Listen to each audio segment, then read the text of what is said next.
The first thing, no law long, Bennett heard was not the storm slamming against Saint Orison Medical Center's windows. It was the sound of someone breathing inside the freezer. Not the soft hum of machinery, not the metallic groan of the industrial cooling system, not the distant chaos of the emergency department 2 floors above, where sirens screamed through the rain and nurses shouted for trauma bays to be cleared. Breathing, slow, broken, human. Claire stood frozen in the basement corridor, one hand gripping the cold steel handle of the hospital freezer door, the other clutching a clipboard against her chest like it could protect her from whatever waited behind it. The lights above her flickered once. Then again, the storm had already knocked out half the hospital's auxiliary power. The morgue elevators were down. The supply room cameras had gone black. The entire basement smelled like bleach, wet concrete, and something metallic that made her stomach tighten before her mind dared name it. Blood. She had come down here for emergency plasma packs. That was all. A 12-car pileup on the expressway had flooded the ER with casualties. Saint Orison was running on panic, caffeine, and backup generators. Claire, being the only nurse calm enough to remember where the overflow cold storage was, had volunteered to retrieve the locked trauma reserves herself. She was supposed to open the freezer, grab the plasma, leave. Instead, from behind the thick steel door came another breath. This one turned into a faint, strangled sound. A man's voice. "Don't." Claire's pulse slammed so hard against her throat she almost dropped the keys. For one impossible second, she thought about stepping back, calling security, calling the supervisor, calling anyone. But then the voice came again, weaker this time. "Please." Claire turned the key. The freezer door released with a heavy suctioned groan. White vapor rolled out over her shoes. Cold air struck her face. And inside, beneath the hanging shelves of labeled medical containers and silver emergency bins, a man sat collapsed against the back wall, his black suit soaked dark, one hand pressed against his abdomen, the other wrapped around something silver at his neck. Blood had frozen in streaks across the white tile beneath him. His head lifted slowly. Claire stopped breathing. She knew his face. Everyone in Chicago knew his face, even if they pretended not to. Matteo DeLuca. The man newspapers called a philanthropist. The police called a ghost. The city whispered about, like a curse. He owned restaurants, charities, luxury buildings, judges, cops, rumors, and fear. And now, the most dangerous man in Chicago was bleeding inside her hospital freezer, staring at her with eyes so dark and steady that the freezing room suddenly felt warmer than the space between them. Claire's hand tightened around the doorframe. "Oh my God," she whispered. Matteo DeLuca looked at her nurse badge, then at her face, and somehow, even half dead, he smiled faintly. Not kindly, not softly, like he had just found the one thing he had been trying not to hope for. "Claire Bennett," he said, his voice low and ruined. Her blood went cold for a reason that had nothing to do with the freezer. He knew her name. "You shouldn't be here," she whispered. His eyes never left hers. "Neither should you." Then his body gave out. Claire moved before fear could stop her. She rushed into the freezer, knees hitting the ice-cold tile beside him, hands already searching for the wound. Her training took over, in sharp, merciless flashes. Pressure, breathing, pupils, skin temperature, pulse. His white shirt was torn beneath his black jacket, soaked through at the lower ribs. Not a clean wound, jagged, deep, possibly a blade, possibly worse. His skin was freezing, lips pale, jaw clenched so tightly she could see the muscle jumping beneath his stubble. "You're hypothermic," she said, ripping open his jacket. "You've lost too much blood." "No hospital record," he murmured. Claire looked at him like he had lost his mind. "You're bleeding out in a freezer." "No record," he repeated, each word sharpened by pain. No police. No security. No one knows I'm here. Someone put you here. His gaze flickered. That was the first crack. Not fear. Matteo DeLuca did not look like a man who feared death. It was recognition. Betrayal. Claire pressed both hands hard against the wound. Matteo inhaled sharply, his fingers closing around her wrist. His grip was ice cold, but powerful. Easy, he said. She glared at him. Do not tell me easy when I'm the reason your organs are staying inside your body. For a second, something almost amused moved through his eyes. Then the lights flickered again. Above them, somewhere in the hospital, an alarm began to shriek. Claire looked toward the hallway. Matteo's grip tightened. They're here. She turned back to him. Who? His eyes sharpened. The men who locked me in. The freezer suddenly felt too small, too bright, too exposed. Claire listened, past the hum of refrigeration, past the alarm, past the storm. Footsteps echoed at the far end of the basement corridor. Slow, measured. Not hospital staff. Not panicked. Men walking like they had nowhere to rush because they owned the building they were entering. Claire's breath caught. Matteo reached beneath his torn jacket, winced, and pulled out a black phone with a cracked screen. Dead.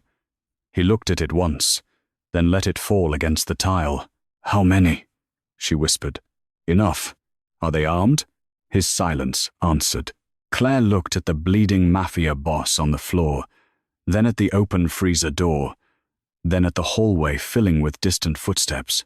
In her 5 years as an ER nurse, she had seen men beg, curse, pray, and die. But she had never seen someone like Matteo DeLuca look at her, as if her life mattered more than his own. Leave me, he said. Claire stared at him.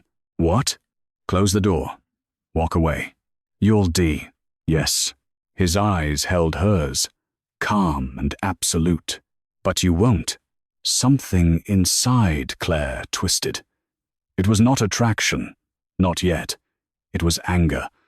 The kind of anger that rose when someone tried to make a decision with your conscience like they owned it.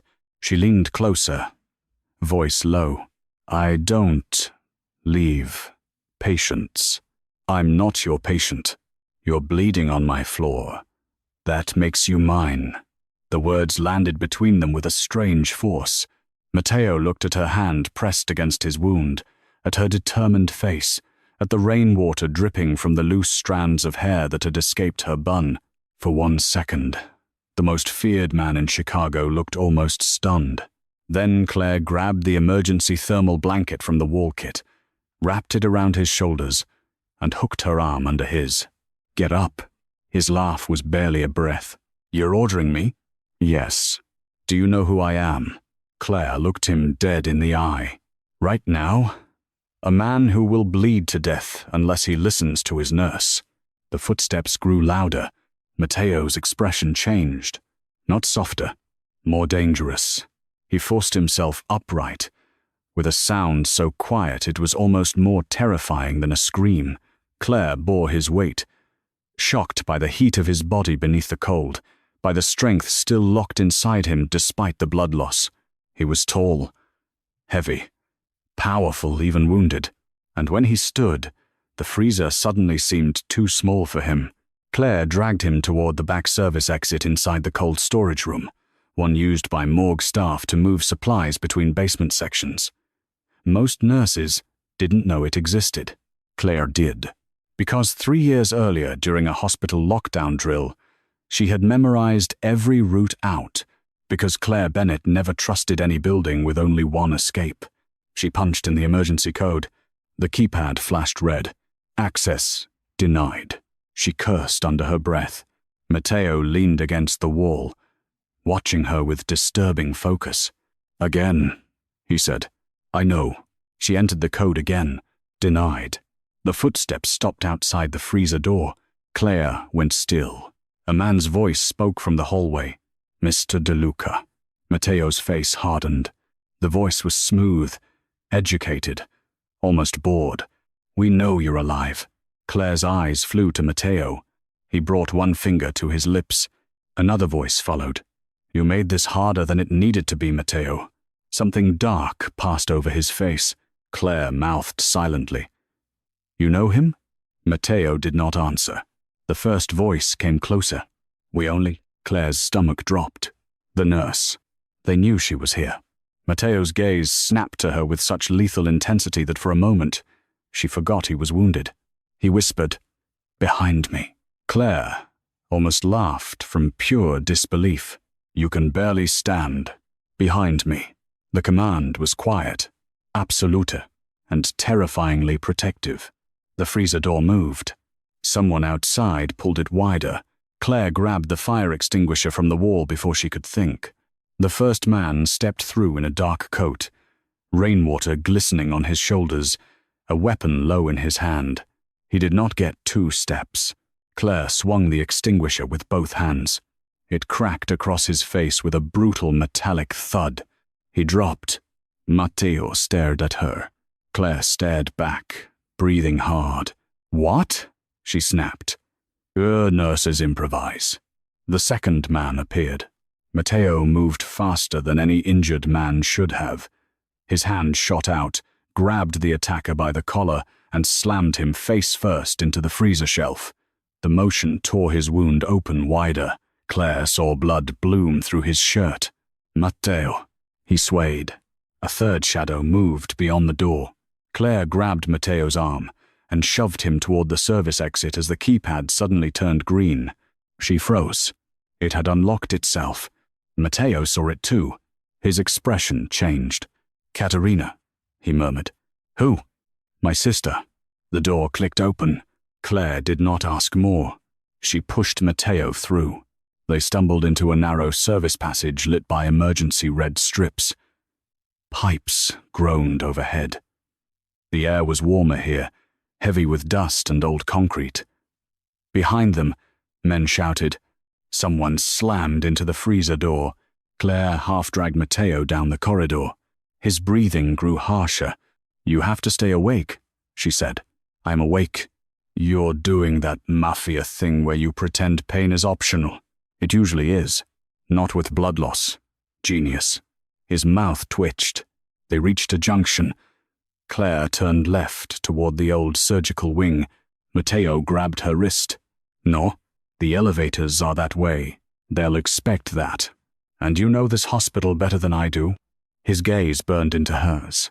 I've studied every entrance, exit, camera blind spot, and emergency corridor in this building for 2 years. Claire stopped. The alarm wailed faintly above them. Rain battered the world beyond the basement walls. Her voice dropped. Why?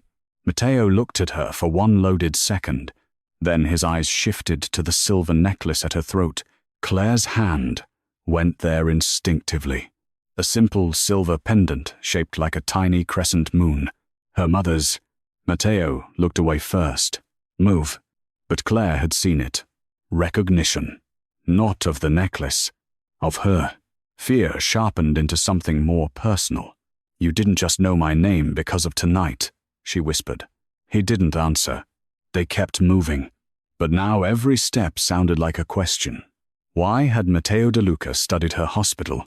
Why did he know her name? Why had his enemies known she was the nurse in the freezer? And why, when his hand tightened around hers in the dark service corridor, did it feel less like he was using her to survive, and more like he had been trying to keep his distance from her for a very long time? They reached the abandoned surgical wing 10 minutes later. By then, Matteo was barely standing. Claire shoved open a door, marked "Sterile Storage Decommissioned," and pulled him inside. The room smelled like old plastic and dust. Rows of covered equipment stood like ghosts beneath white sheets. Rain pulsed against the small rectangular windows near the ceiling.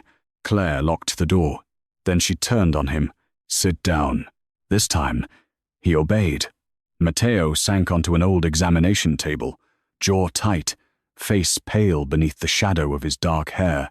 Claire ripped open a supply cabinet, silently thanking every underpaid nurse who hoarded extra materials in forgotten rooms. Gauze, saline, Gloves. Sutures. An emergency field kit. She pulled on gloves. Take off your shirt. Matteo lifted one brow. Claire glared.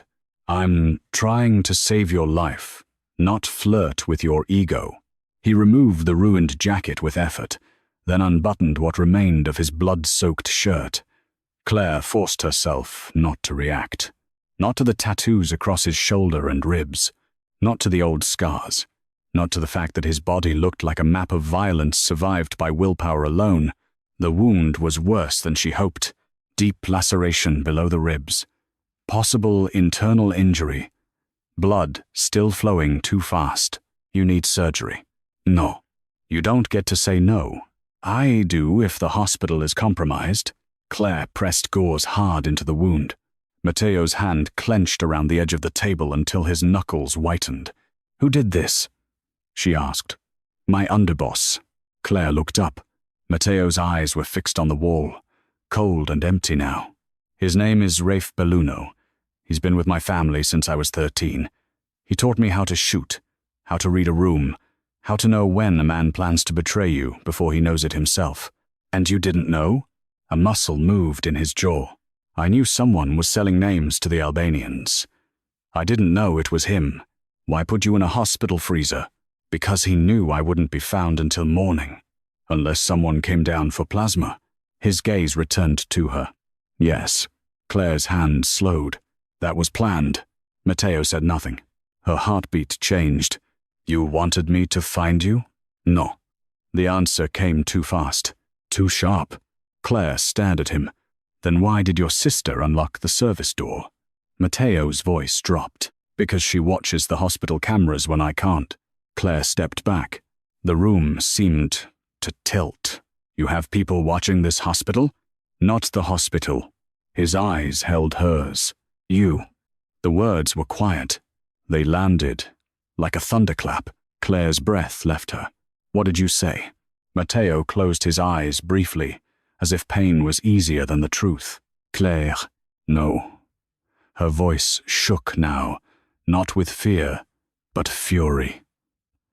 No, you do not get to say my name like we know each other. Why are you watching me? Matteo opened his eyes. The coldness was gone. In its place was something worse. Regret. I kept you alive. Claire stared at him. What does that mean? He looked at the pendant again. Your mother saved my life 16 years ago. Claire's body went still. My mother was a nurse. I know. She died in a car accident. No. The word split the room. Claire felt it physically, like a hand closing around her lungs. No, she whispered. Matteo leaned forward slightly, pain cutting across his face. Her name was Marion Bennett. She worked nights at West Haven Clinic. One night, she pulled a 13-year-old boy out of a burned car before the men chasing him could finish the job. Claire's mouth went dry. My father had been killed that night, Matteo continued. My uncle betrayed us. I was supposed to die with him. Your mother hid me for 6 hours in a supply closet and stitched my shoulder while men searched the clinic room by room. Claire's vision blurred at the edges. My mother never told me that. She couldn't. Why? Because the men who killed my father came back for anyone who helped me. The rain hit the windows harder. Claire could barely hear herself breathe. Matteo's voice roughened. Your mother didn't die in a car accident, Claire. Her hands curled into fists. Stop. She was murdered because she saved me. Stop. I was a child. I had no power, no soldiers, no money, nothing. I couldn't protect her.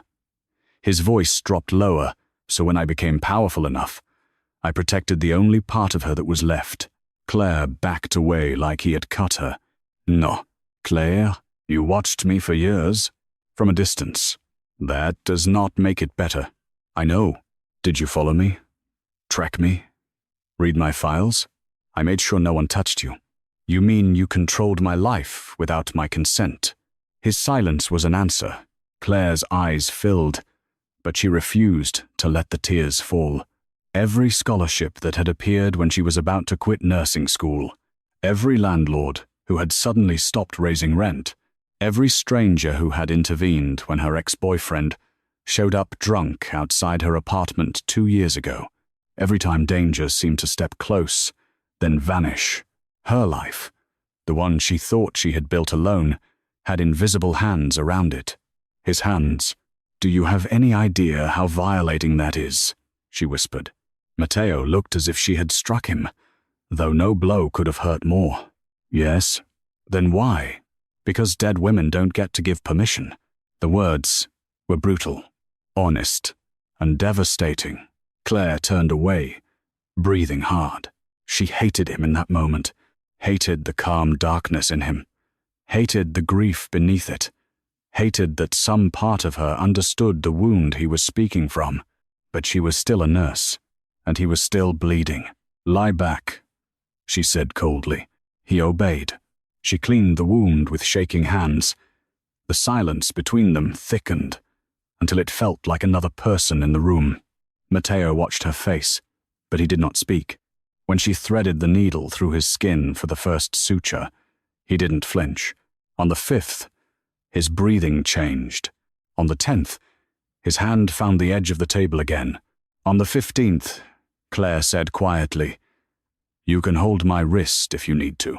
His eyes moved to hers. Something passed between them. Danger. Bine. History neither of them had chosen. "I don't want to hurt you," he said. "You won't." Slowly, Matteo's hand closed around her wrist. Not hard, just enough. His thumb rested over her pulse, and Claire hated that her body reacted to it.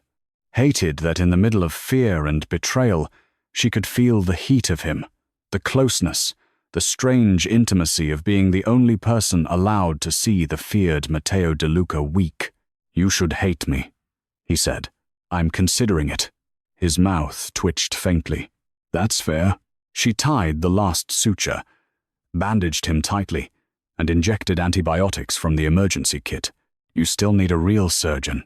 "I have one." "Of course you do. He's loyal. Unlike the man who put you in my freezer." Matteo's gaze darkened. "Rafe didn't just betray me. He used you to do it." Claire froze. "What?" "He knew Katerina would send help if I disappeared. He knew I had surveillance around this hospital. He knew if I was left here, there was a chance you'd find me." Matteo's voice became dangerously soft. "He wanted to draw you into this." "Why?" "Because he knows my weakness." Claire stopped breathing. The storm seemed to disappear. Matteo looked at her, eyes black with something he clearly did not want to say. "You." A sound hit the hallway outside. Both of them turned. Claire killed the portable lamp instantly. The room plunged into dim red emergency glow. Footsteps passed beyond the door. 1, 2, 3 men. A radio crackled. "Search the surgical wing. Belluno wants the nurse alive." Claire's blood chilled. Alive. Not safe. Alive. Matteo reached for the weapon tucked beneath the unconscious attacker's coat earlier, now hidden at his side. Claire hadn't even seen him take it. She grabbed his wrist. "No shooting in the hospital." His eyes stayed on the door. "They won't offer the same courtesy. There are oxygen lines in this wing. Decommissioned." "You memorized that too?" "Yes." Claire swallowed. The footsteps stopped outside their door. The handle moved. Matteo stood silently despite the wound and stepped in front of Claire. She wanted to shove him aside, wanted to say she didn't need his protection, but the truth was, in that moment, his body between hers and the door felt like standing behind a wall built from violence itself. The handle turned. Locked. A man outside. Cursed. The door shook once, twice. Claire looked around the room desperately. Her eyes landed on a rolling metal instrument cart. She pointed. Matteo understood instantly. Together, without speaking, they shoved it beneath the handle. The door slammed again. The lock cracked. Matteo leaned close to Claire's ear. "When it opened, stay low." His voice was so close it sent a shiver down her spine. Claire whispered, "You're enjoying giving orders." "No." His breath brushed her temple. I'm terrified you won't follow them." The honesty stole her reply. The door burst inward. The cart jammed it halfway. A man shoved his arm through the gap. Matteo grabbed the wrist, twisted, and slammed it against the frame. The weapon clattered to the floor. Claire kicked it beneath a cabinet. Another man rammed the door. The cart slid. Claire grabbed a tray of old glass vials and hurled them through the gap. They shattered across the attacker's face. He stumbled back with a shout. Matteo looked at her again. This time, something like admiration burned through the pain. "You're dangerous." "I'm exhausted." The third man kicked the door hard enough to send the cart flying. Matteo moved. Everything happened too fast. He disarmed one man with a brutal twist, drove an elbow into another's throat, and used the wall like a weapon. But his body betrayed him. Blood seeped through the bandage. His knees nearly buckled. Claire saw the third attacker raise his weapon. She didn't think. She grabbed the defibrillator paddle from an old crash cart, slammed it against the man's shoulder, and triggered the charge. The man collapsed with a strangled cry. Claire stared at him, shocked. Matteo stared too. Then he said, "Remind me never to upset you." "You already have." "Then I'm in trouble. Despite everything, despite the blood and fear and betrayal." Claire almost laughed. Almost. Then a phone rang on one of the unconscious men. Matteo picked it up. The screen displayed one word. "Rafe." Matteo answered. Claire could hear breathing on the other end. Then a man's voice, warm and cruel. "Still alive, boy?" Matteo's expression turned to stone. Disappointed? Not surprised. "You always were hard to kill. You should have come yourself." "I will." Rafe paused. "But first I wanted to hear her voice." Matteo's eyes flicked to Claire. Her blood went cold. Rafe continued. "Claire Bennett, daughter of the sainted nurse who destroyed the Belluno family's chance at power 16 years ago. Does she know yet? Does she know her mother died because she saved a DeLuca rat?" Claire's face went white. Matteo's hand tightened around the phone. "Say her name again," he said softly, "and I'll cut your tongue out before I kill you." Rafe laughed. "There he is. The real Matteo." I wondered when she'd meet him. Claire took the phone from Matteo before he could stop her. Her voice trembled, but it did not break. "This is Claire." Silence. Then Rafe's voice purred.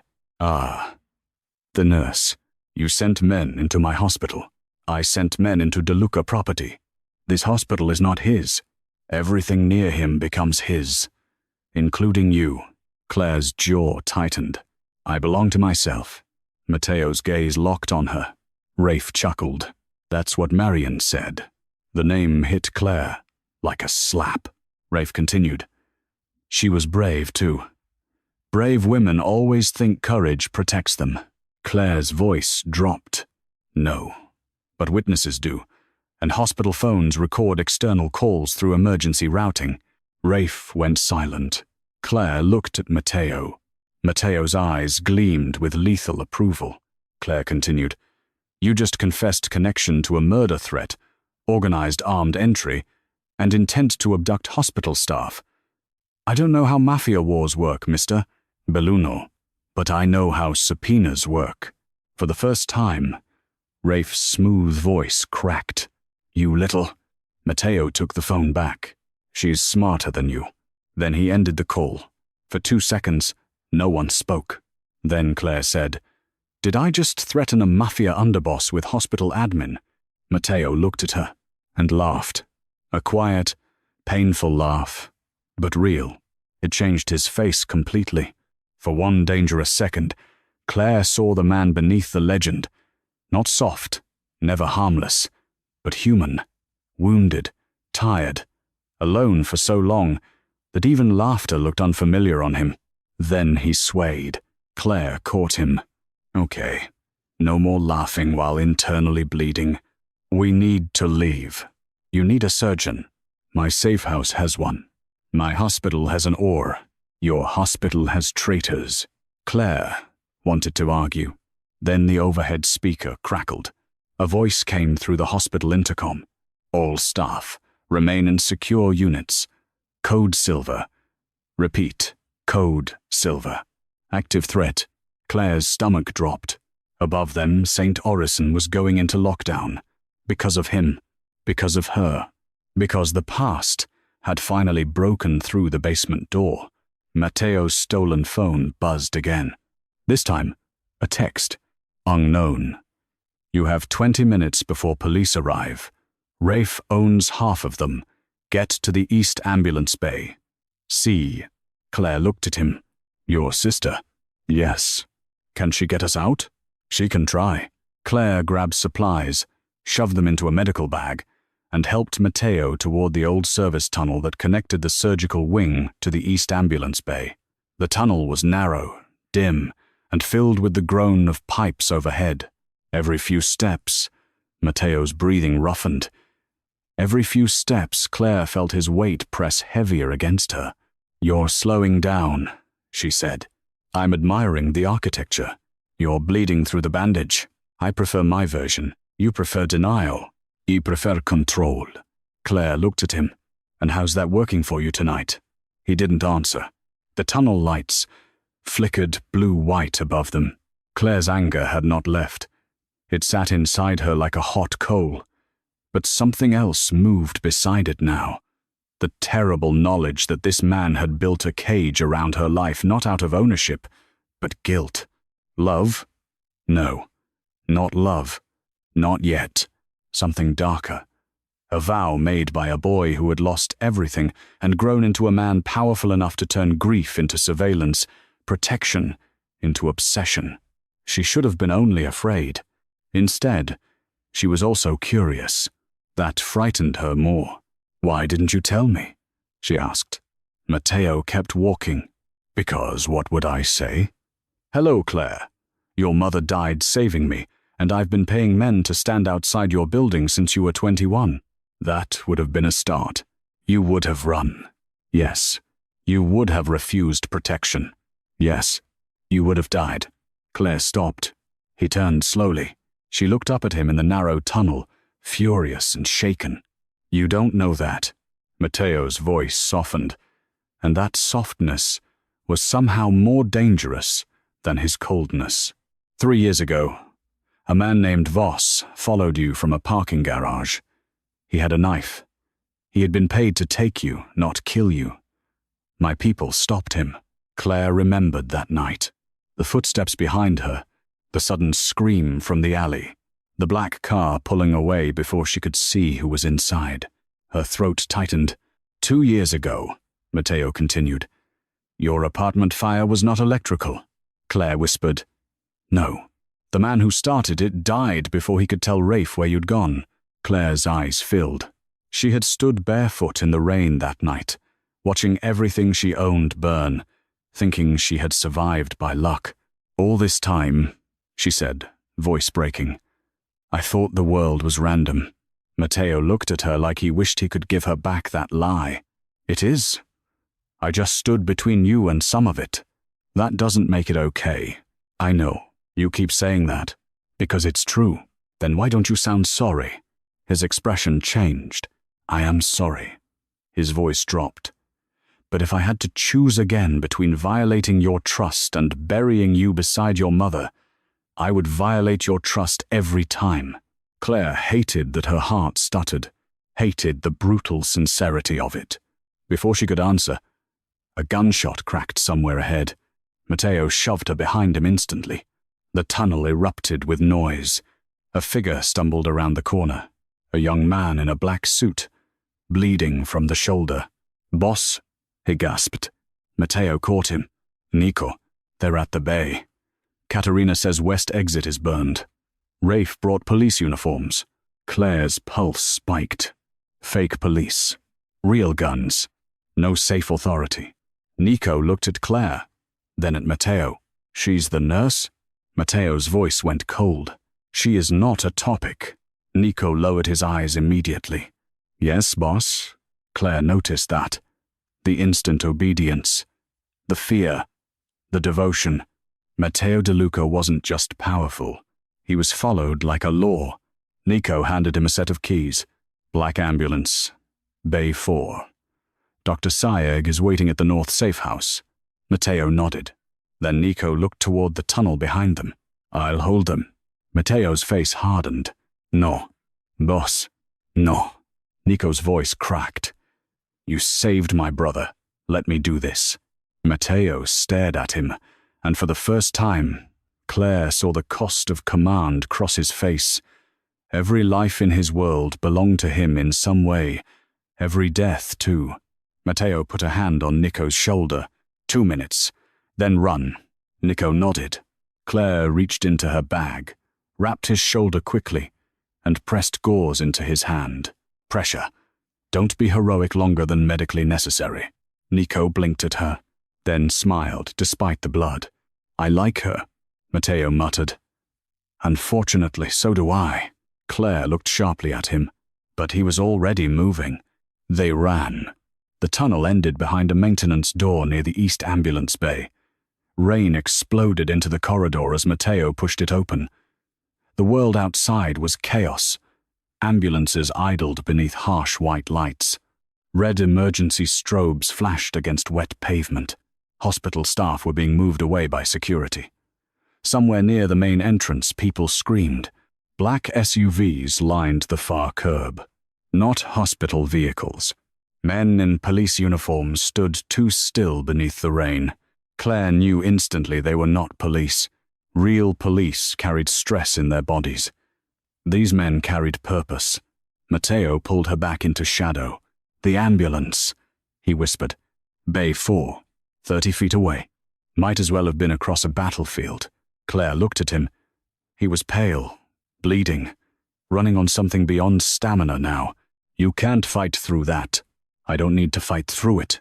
He reached into his pocket and took out a small silver drive slick with blood. Claire stared. The ledger. Yes. That's what this is about? That's what Rafe thinks this is about. And what is it really about? Matteo's eyes found hers. Ending the people who killed your mother. The air left her. Before she could speak, a woman's voice sounded from the ambulance radio beside them. Matteo, duck. He reacted instantly, pulling Claire down behind a concrete barrier. The far lights went out. The ambulance bay plunged into darkness except for the lightning and emergency strobes. A second later, the black SUV's tires exploded one by one. Gunfire erupted not wild, but precise from the hospital roofline. Matteo's people. Claire flinched at the sound. Matteo shielded her with his body, one hand curved around the back of her head, pressing her face against his chest. She could feel his heartbeat. Fast now. Human. His blood dampened her sleeve. This is insane, she whispered. Yes. You live like this? No. His voice was close to her hair. Usually I control it better. The lights flickered again. Now, he said. They ran. Rain soaked them instantly. Claire's shoes slipped on the wet pavement. Matteo caught her without slowing, arm locking around her waist. For one impossible second, they moved as one through the flashing red-white storm. Nurse and mafia boss. Blood and rain. Fear and protection tangled too tightly to separate. A fake officer saw them, raised his weapon. Matteo turned, but too slowly. Claire shoved a rolling stretcher into the man's legs. He crashed backward into another attacker. Ambulance! She shouted. Matteo almost smiled. They reached Bay 4. The ambulance doors flew open from inside. A woman with black hair, sharp cheekbones, and a pistol in one hand leaned out. Get in. Matteo's sister. Caterina DeLuca looked like elegance carved into a weapon. Her eyes moved to Claire. So you're her. Claire, drenched and shaking, snapped. Apparently everyone knows me. Caterina's mouth curved. Not everyone survives knowing us. Comforting. Matteo climbed in, nearly collapsing. Claire jumped after him. Caterina slammed the doors shut as the ambulance lurched forward. Inside, A grey-haired doctor in a raincoat was already opening a surgical kit. "Matteo," he said grimly. "Dr. Zayek, you look terrible. Claire already mentioned it." Claire pushed forward. "He needs fluids, blood, imaging, and a sterile ore." Dr. Sayer looked her over. "And you are?" "She's in charge," Matteo said. Everyone froze. Claire looked at him. Katerina looked at him. Even the doctor paused. Matteo leaned back against the stretcher, breathing hard. "She kept me alive." Listen to her. For a moment, Claire did not know what to do with the weight of that trust. Then training returned. "Hang saline, wide bore, type O negative until crossmatch. Keep pressure on the wound. He may have internal bleeding. And if this ambulance isn't sterile, nobody touches him without gloves." Katerina raised one eyebrow at Matteo. "She gives orders like you." Matteo's eyes stayed on Claire. "Better." The ambulance sped through rain-slick streets, siren off, lights dark. Chicago blurred outside in streaks of neon and stormwater. Claire worked over Matteo while Dr. Sayeg assisted. But every time the ambulance hit a turn, Matteo's hand found hers. At first, she thought it was pain. Then she realized he was checking that she was still there. The realization unsettled her. "You don't have to keep doing that," she said quietly. His eyes opened. "Doing what?" "Making sure I didn't vanish." Something raw moved across his face. "Yes," he said. "I do." Katerina looked away. Dr. Sayek pretended not to hear. Claire's anger softened around the edges. Not gone, but changed by the shape of his fear. "What happened to you?" she whispered. Matteo's gaze shifted to the rain-dark ceiling. "My father died reaching for me. My mother died 2 days later because she refused to tell them where I was. Your mother died because she saved me. After that, anyone I loved became evidence someone could use." Claire swallowed. "So you stopped loving people?" "No." He looked at her. "I stopped letting them know." The ambulance went silent, except for the rain and the soft beep of portable monitors. Katerina's phone buzzed. Her face changed as she read. "Rafe is moving." Matteo tried to sit up. Claire pushed him down hard. "Absolutely not. He'll go after the files." Katerina's voice was grim. "No, he's going after the old Westhaven clinic." Claire's blood ran cold. "My mother's clinic?" Matteo's eyes turned lethal. "He's destroying records." Katerina shook her head. "Not just records. He found the memorial archive, Marion Bennett's testimony, the original tape." Claire gripped the edge of the stretcher. "Tape?" Matteo closed his eyes. Claire looked between them. "What tape?" Katerina's expression softened, just barely. "Your mother recorded a statement before she died. She knew they might come back. She named names." Claire's voice vanished. "My mother left a tape?" Matteo opened his eyes. "I searched for it for 16 years. Why didn't you tell me? I didn't know where it was." Katerina's phone buzzed again. She read. Then went still. "What?" Matteo demanded. Katerina looked at Claire. "Rafe has it."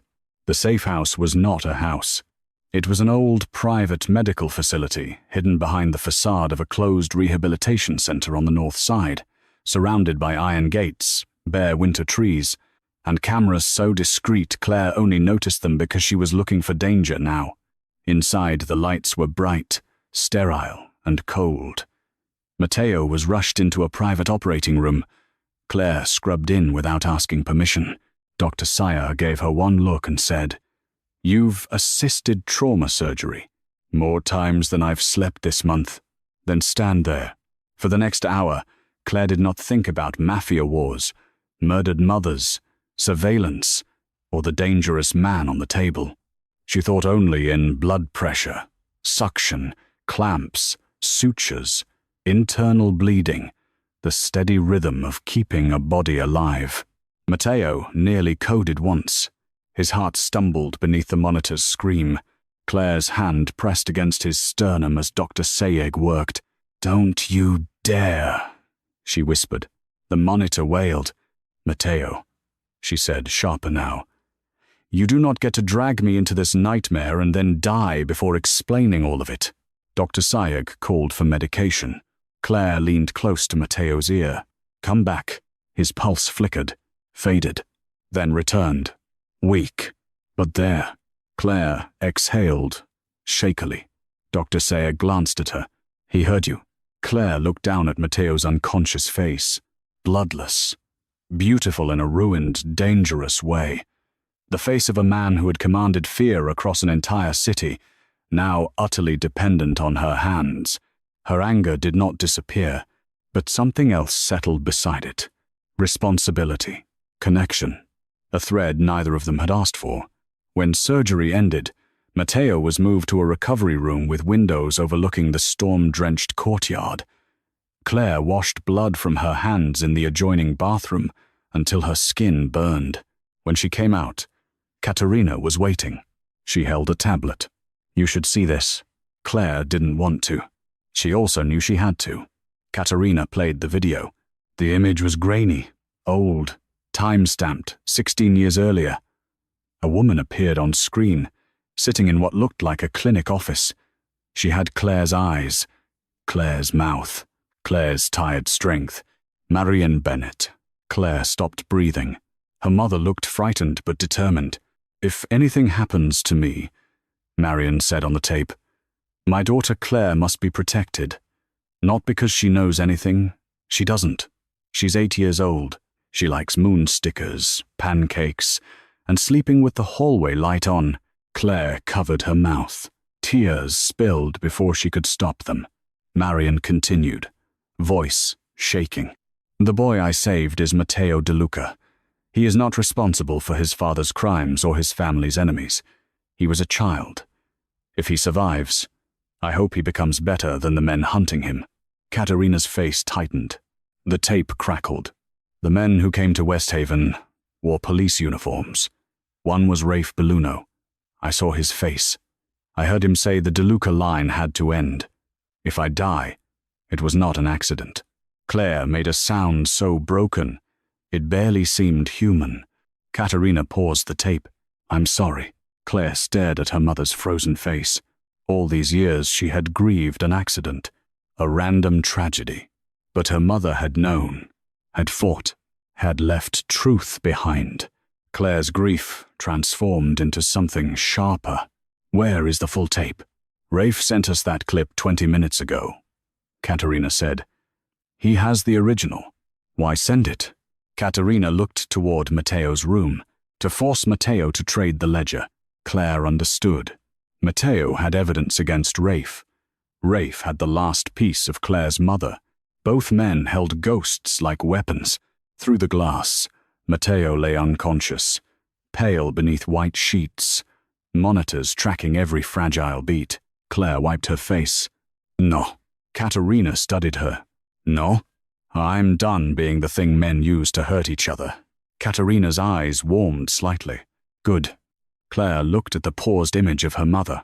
What does Rafe want? To meet at West Haven before dawn. Then we go. Katerina laughed once. You sound like Matteo. I'm better than Matteo. That may be useful. Behind them, a low voice rasped. Absolutely not. Claire turned. Matteo was awake. Barely. But his eyes were open, dark and furious. You are not going near Rafe. Claire walked to his bedside. You don't get to decide that. I do when he wants to kill you. He wants to use me. There's a difference. Not enough. Claire leaned over him, eyes blazing. My mother died because powerful men decided what her courage was worth. You spent years deciding what my safety was worth. Rafe is deciding what my grief is worth. I am done being decided for. Matteo stared at her. The monitors beeped steadily. Katerina stood very still, watching. Matteo's voice dropped. You could die. So could you. Apparently that hasn't stopped you once. His jaw tightened. You don't understand. What men like Rafe do. Claire's voice softened, but it did not weaken. I understand men like him count on people like me being too scared to walk into the room. Matteo looked at her for a long time. Then something in him yielded. Not control, trust. It looked painful. "If you go," he said. "You go surrounded by my people." "No." His eyes sharpened. "Claire, if I arrive surrounded by armed men, he destroys the tape. He may destroy it anyway. Then we give him a reason not to." Matteo watched her. "What are you thinking?" Claire looked at Katerina. "Does he know the hospital call was recorded?" Katerina's mouth curved slowly.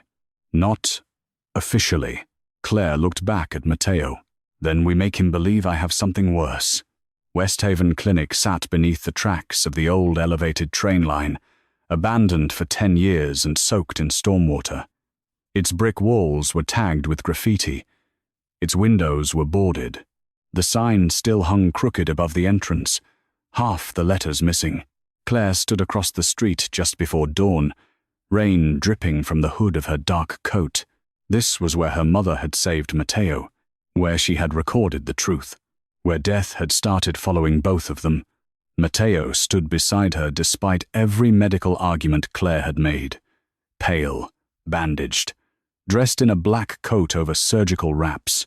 Moving like pain was an insult he refused to acknowledge. "You should be in bed," Claire said. "I was shot, stabbed, frozen, and operated on in one night. Your concern is late. You were not shot. Feels like I was. That's because you keep standing." His eyes stayed on the clinic. "I'm not letting you walk in. Alone." Claire looked at him. I know. The honesty between them had changed. It no longer felt like a battlefield. It felt like standing on the edge of one together. Katerina's voice came through the hidden earpiece. "Positions ready. Rafe has 6 men inside, 4 outside, 2 on the roof. Police scanner quiet, which means he bought silence." Claire's pulse was steady now. Too steady.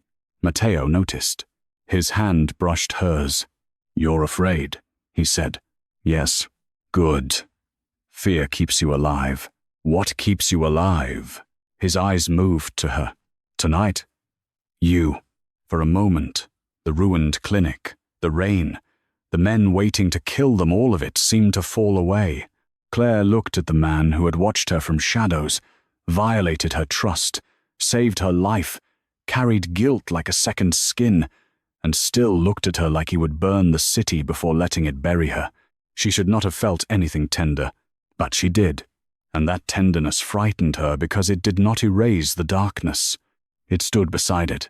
Matteo reached into his coat and pulled out the silver drive. The ledger. Claire looked at it. "Is it real?" "Yes." "You're giving it to him?" "No." He placed it in her palm. Claire blinked. "Why?" "Because I trust you more than I trust myself right now." Her fingers closed around it. It was small, heavy with consequence. Matteo's voice dropped. "If anything goes wrong, don't." "Claire, no goodbye speeches. I hate those." His mouth curved faintly. "Bossu. Alive." That too. They crossed the street. The clinic doors opened before they touched them. Rafe Belluno waited inside the old lobby beneath flickering fluorescent lights, dressed in a charcoal suit, silver hair immaculate, expression warm as poison. He looked nothing like a monster. That made Claire hate him more. "Matteo," Rafe said, "you look terrible." Matteo's voice was calm. "You should see the freezer." Rafe smiled. Then his gaze moved to Claire, and softened in a way that made her skin crawl. "Marion's daughter." Claire held his gaze. "Claire Bennett. Your mother was a remarkable woman. You murdered her." "Raphael, I corrected a mistake." Matteo took one step forward. Claire touched his arm lightly. He stopped. Rafe saw it. His smile widened. "Oh," he said softly. "So it's true." No one spoke. Rafe looked delighted. The boy Marion saved became a king, and the king fell in love with her daughter. Claire's breath caught. Matteo's face revealed nothing, but the silence did. Rafe laughed quietly. "How poetic. How pathetic." Claire's voice cut through the room. "Where's the tape?" Rafe lifted a hand. One of his men brought forward a small fireproof case. My ledger? Claire pulled the silver drive from her pocket. Rafe's eyes gleamed. Matteo looked sharply at her, but said nothing. Claire held it up. Full tape first. Rafe chuckled. You think you're negotiating? I think you came here because you're afraid of what's on that drive. And you came because you want your mother's voice back. Claire's fingers tightened. Yes. Rafe tilted his head. Honest? Like her? Don't talk about her like you knew her. I knew enough. She was stubborn. Beautiful. In the ordinary way good women are. And foolish. She looked at a wounded boy and thought saving him mattered more than staying alive. Matteo's stillness turned lethal. Claire felt the room shift around him. Rafe noticed. Careful, Matteo. You bleed if you move too quickly. Claire stepped forward. You want the drive? Give me the tape. Rafe studied her, amused, then nodded. The case was opened. Inside lay an old mini DV tape, labeled in blue marker. M. Bennett, West Haven Statement. Claire's throat tightened. Rafe reached for the drive. Claire pulled her hand back. Play it. His smile faded. What? I want to know it's real. Rafe's eyes cooled. You're not in a position. The hospital call was recorded. Claire said. Your threats. Your name. Your men. It's already with someone outside Matteo's control. If I don't walk out, it goes to federal prosecutors, local news, and every family you've ever betrayed. Rafa stared at her. Matteo stared too. Katerina's voice whispered in Claire's ear. Impressed. Beautiful lie. Rafe's jaw tightened. Claire continued. You thought I was bait. I'm not. I'm a witness. For the first time, rage cracked through Rafe's polished face. You have no idea what you walked into. I walked into the place where my mother refused to be afraid of you. Rafe's hand twitched. Matteo moved slightly. All 6 guns in the room lifted. Claire's pulse hammered, but she did not step back. Then a sound filled the lobby. A woman's voice. Marion Bennett. One of Rafe's men had connected the tape to an old monitor behind the reception desk. The image flickered. Marion appeared. Claire's mother looked younger than Claire remembered. Tired, determined, alive. If this is being watched, Marion said, then I am either missing or dead. Claire's eyes filled. Matteo's face turned to stone, but his hand trembled once at his side. Marion continued. Rafe Belluno ordered the attack on the DeLuca family vehicle on November 3rd. He wore a police coat. He shot Carlo DeLuca after the crash. Rafe's expression hardened. On the tape, Marion swallowed.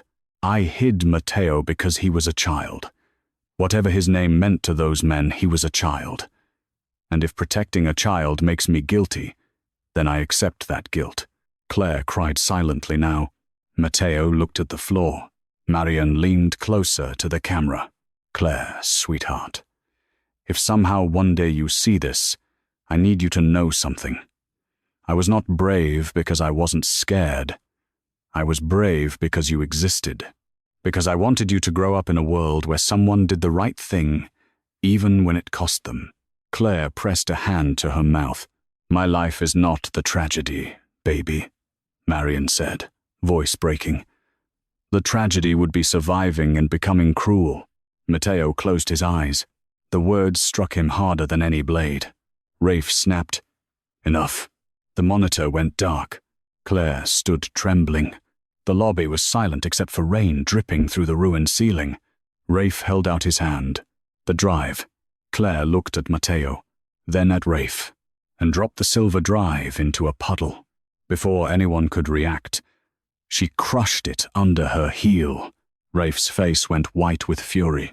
You stupid girl. Claire lifted her chin. That was a copy. Matteo's mouth curved faintly.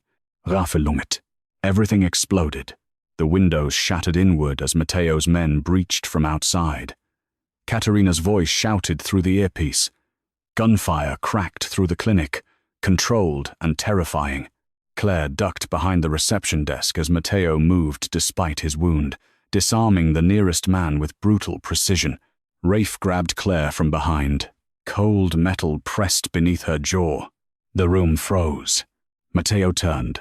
All the violence in him stopped at once. Rafe held Claire against his chest, breathing hard. "There," he hissed. "There it is. The leash." Matteo's eyes locked on Claire. For the first time she saw fear on his face. Not for himself. For here. It shattered something inside her. Rafe smiled, sensing victory. "Drop the gun." Matteo dropped it immediately. Claire's heart twisted. Rafe laughed. The great Matteo DeLuca. Brought to his knees by a nurse, Matteo slowly lowered himself to one knee. Claire whispered, "Don't." His eyes stayed on hers. "I told you," he said softly. "I would choose your life every time." Rafe pressed the weapon harder, touching. Claire could barely breathe, but her hand had found something on the reception desk behind her. An old glass paperweight. Heavy, sharp-edged. Rafe kept looking at Matteo. That was his mistake. Claire drove her elbow back into Rafe's wounded ribs, because Matteo had told her men like Rafe always hid old injuries under perfect suits. Rafe gasped. Claire slammed the paperweight into his wrist. The weapon fired into the ceiling. Matteo moved, not like an injured man, like wrath given a body. He crossed the room and tore Rafe away from her, slamming him against the clinic wall beneath the dead West Haven sign. Rafe fought, but Matteo was beyond pain now, beyond restraint. Claire saw what he could do, what he had spent years becoming. The darkness did not surprise her. What surprised her was that when she said his name, he stopped. Matteo. His fist froze inches from Rafe's face. The room went silent. Rafe coughed blood and laughed weakly. She saves monsters too, apparently. Claire stepped beside Matteo. "No," she said, looking at Rafe. "I save people who still have something human left." Rafe's smile died. Matteo handed him to his men. "Alive!" Matteo ordered. Katerina appeared from the smoke and rain, pistol lowered, eyes sharp. "Federal units are 2 blocks out. The real ones." Rafe stared. Katerina smiled. "I told you, Rafe. You should have been nicer to nurses. They document everything." Claire almost collapsed. Matteo caught her. This time, she let him. For a moment, they stood in the destroyed lobby, where their lives had first collided without their knowledge 16 years ago. Rain blew through shattered windows. Red and blue lights began to flash outside. Marion's tape sat safely in Katerina's hand. Claire looked up at Matteo. "You knelt." His expression was unreadable. "Yes. You would have let him kill you." "Yes. Why?" Matteo looked at her like the answer had been destroying him all night. "Because somewhere between watching you survive from a distance and watching you risk your life in front of me, protecting you stopped being about debt." Claire's breath caught. "What is it about now?" His voice was quiet. "You." The sirens grew louder. Federal agents stormed the clinic minutes later. Rafe Belluno was taken alive, shouting threats that no one listened to anymore. The tape was entered into evidence. The call recording, Katerina's files, Matteo's ledger, and 16 years of buried crimes began unraveling through the city before sunrise. By noon, Chicago knew a version of the truth. Not all of it. Never all. The world did not need to know about the freezer, the tunnel, the way Matteo had held Claire behind concrete as bullets struck rainwater around them, the way Claire had whispered him back from the edge of death, the way her mother's voice had reached through 16 years and changed them both. Some truths belonged only to the people who survived them. Matteo spent the next week recovering in a private wing of Saint Orison under Claire's reluctant supervision and Katerina's terrifying security protocols. The hospital changed around him. Not visibly, but everyone felt it. Black-suited men no longer stood in hallways, but danger had a way of leaving perfume behind. Nurses whispered. Doctors pretended not to stare. Administrators suddenly became very respectful of Claire's scheduling requests. Matteo hated being a patient. Claire enjoyed that more than she should have. "You cannot remove your own fall," she said one evening, catching him with his hand near the tape. "I was adjusting it. You were escaping." "I don't escape. I relocate strategically. You're in a hospital gown." His face darkened. "Do not remind me." Claire tried not to smile. The room was quiet, warmed by late afternoon light instead of storm. For the first time since the freezer, the world outside the window looked almost peaceful. Matteo watched her as she checked his bandage. "You're leaving," he said. Claire's hands paused. "My shift ends in 10 minutes. "I don't mean the room." She looked up. He always did that. Saw too much. Said too little until the silence forced truth out of hiding. Claire taped the bandage carefully. "I found an apartment across town." His expression did not change, but his eyes did. "Good." That hurt more than she expected. "Good?" "It has better security." Claire laughed once, bitterly. "Of course. That's your first thought." "My first thought was that I don't want you farther away. Hierhen still." Matteo looked at her openly now. No mask. No command. But wanting is not permission. Claire's throat tightened. It was the closest thing to surrender she had ever heard from him. "I don't know what to do with you," she admitted. His voice was quiet. "That makes two of us. You scared me." "I know. You violated my life." "Yes. You saved it too." "Yes. I hate that both are true." "So do I." Claire sat in the chair beside his bed. For a while, neither spoke. Outside, the city moved under pale winter sunlight. Sirens in the distance. Tires on wet pavement. Life returning to its usual noise, as if the world had not cracked open and rearranged itself around them. "I watched the full tape," Claire said softly. Matteo's eyes lowered. "What did she say?" Claire looked at him. "She said if you survived, she hoped you became better than the men hunting you." Matteo closed his eyes. Claire continued, "I don't know if you became better." He accepted that, without defense. "But I think you're trying now." His eyes opened. Something raw moved through them. "I don't know how to be near you without protecting you." "Then learn." "I don't know how to care about someone without controlling the danger around them." "Then learn that too." His mouth curved faintly. "You give difficult assignments, Nurse Bennett." "You're a difficult patient, Mr. DeLuca." The silence that followed was softer. Not safe. Never simple, but honest. Claire stood. Matteo watched her like every movement mattered.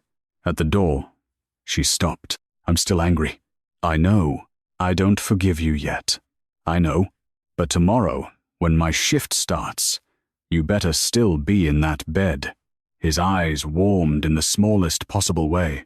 "Yes, nurse." Claire left before he could see her smile.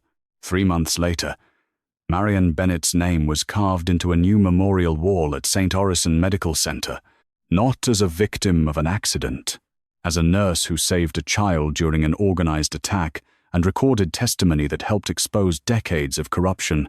Claire stood before the wall in a navy dress beneath bright hospital lights, one hand resting over her mother's crescent pendant. The ceremony was small. Hospital staff, federal agents, a few journalists, Katerina in black, Dr. Sayeg looking uncomfortable in a suit, Nico with his arm healed and his grin intact, and Matteo. He stood at the back, not hiding, but not claiming the room either. Dressed in a black suit, face calm, presence impossible to ignore. People gave him space, without knowing why they should. Claire felt him before she turned. When the ceremony ended, she found him in the quiet hallway outside the chapel.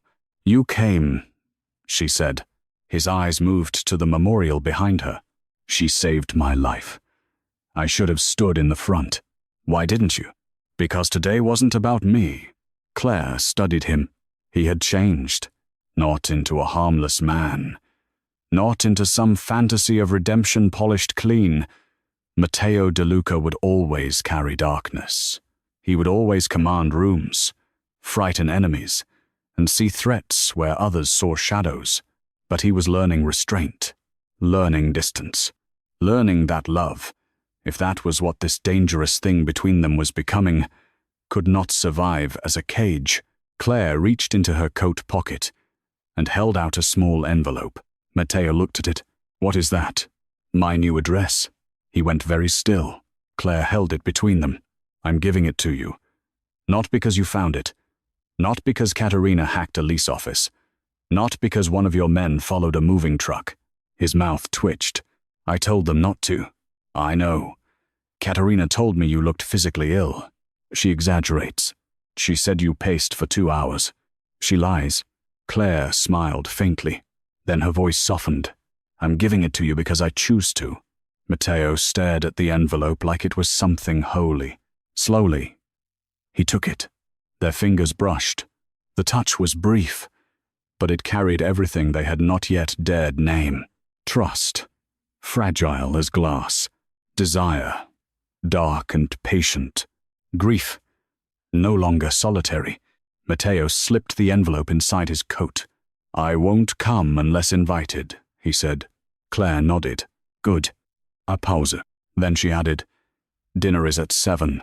His eyes lifted to hers. For once, Matteo DeLuca looked caught off guard. Claire almost laughed. "Don't look so shocked. You survived a freezer. You can survive pasta." He stepped closer, stopping just before the distance became a demand. "I don't deserve this," he said. "No," Claire answered honestly. "But deserve is not always where healing starts." His gaze lowered to her pendant, then back to her eyes. "I loved your mother for saving me," he said quietly. "I feared you because losing you would prove I was still that helpless boy in the closet. But what I feel now—" He stopped, as if the words were dangerous enough to draw blood. "It belongs to the man standing here." Claire's heart beat slowly. "What does he feel?" Matteo's voice dropped. "That if you ask me to walk away, I will. And if you ask me to stay, I will spend the rest of my life learning how to do it without turning your world into a prison."